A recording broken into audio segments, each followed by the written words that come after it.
राज्यभरामध्ये नगर परिषद नगरपंचायतीच्या निवडणुकीचा कार्यक्रम पार पडला, मतदान झालं. मात्र आता मतमोजणी जी आहे ती 21 तारखेला होणार आहे. मात्र मी सध्या मोहोळ नगर परिषदेची जी निवडणूक झाली त्यानंतर इथं जे स्ट्रॉंग रूम जे आहे ते उभा करण्यात आलेले आहे त्यापाशी आहे. पोलिसांचा जो आहे तो कडेकोट असा बंदोबस्त जो आहे तो या ठिकाणी तैनात करण्यात आलेला आहे. या स्ट्रॉंग रूम बाहेर जे आहेत ते पोलीस जे आहेत ते आपला गस्त घालत असल्याचं चित्र आपल्याला एकंदरीत दिसते.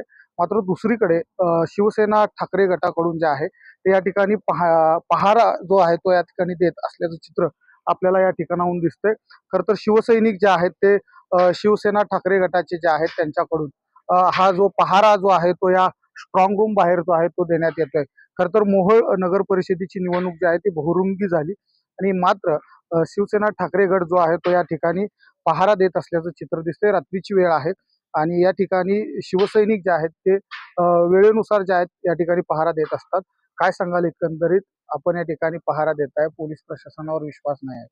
पोलीस प्रशासनावर पूर्णपणे विश्वास आहे, परंतु गेल्या निवडणुकीत विधानसभेच्या निवडणुकीत ज्या गोष्टी घडल्या त्या लोकांनाही विश्वास नाही. त्यामुळं आम्ही ठरवलं की आणि निकाल लांबणीवर पडल्यानंतर असा निर्णय झाला की आपल्याला पहारा द्यायचा आहे. त्यामुळे आमच्या वरिष्ठांशी बोलणं झालं, वरिष्ठ नेत्यांशी बोलणं झालं व त्यामुळे आम्ही 20 उमेदवार व नगराध्यक्ष उमेदवार त्यांचे प्रतिनिधी आम्ही सर्वजण वेळ ठरवून आम्ही पहारा देत आहोत.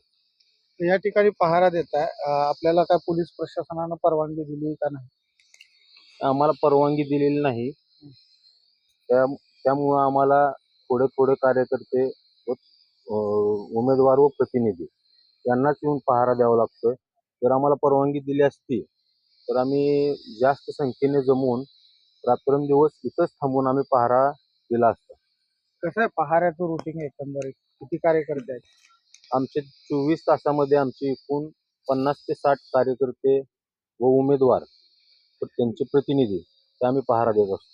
नक्कीच आपण जर बघितलं गेलं तर मोहोळ या ठिकाणी जी स्ट्रॉंग रूम आहे नगर परिषदेची निवडणूक झाल्यानंतर या ठिकाणी शिवसैनिक जे आहेत ते पहारा देत असल्याचं चित्र आपल्याला दिसून येतं. या ठिकाणी 21 तारखेला जे आहे ती मतमोजणी होणार आहे. त्यामुळं निकाल जो आहे तो लांबणीवर गेल्यानंतर शिवसैनिक जे आहेत ते या ठिकाणी मोहोळ नगर परिषदेची जी मतदान झालं त्याचं स्ट्रॉंग रूम जे आहे त्याच्या बाहेर जे आहे ते पहारा देत असल्याचं चित्र आपल्याला दिसून येत आहे.